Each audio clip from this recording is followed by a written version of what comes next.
السلام علیکم ورحمۃ اللہ وبرکاتہ۔ محترم سامعین، خواتین و حضرات، اجالا چاندنی امید اسلامک چینل سے میں آپ کی خدمت میں ویڈیو لے کر حاضر ہوا ہوں۔ دینی مدارس کے عزیز طلباء سے التماس ہے، گزارش ہے، انہیں میں نصیحت کرتا ہوں کہ دینی تعلیم اپنے اندر ایمان، تقوی، اصلاح اور قابلیت پیدا کرنے کے لیے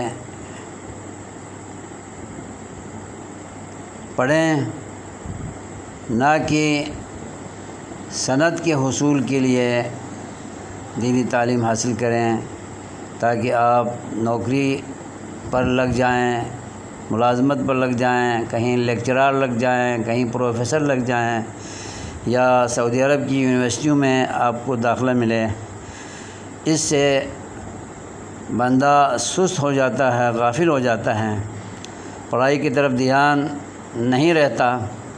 آپ اپنے اندر قابلیت پیدا کیجئے اور علم میں پختگی پیدا کرنے کی کوشش کیجئے تو آپ کے سارے مقاصد پورے ہو جائیں گے۔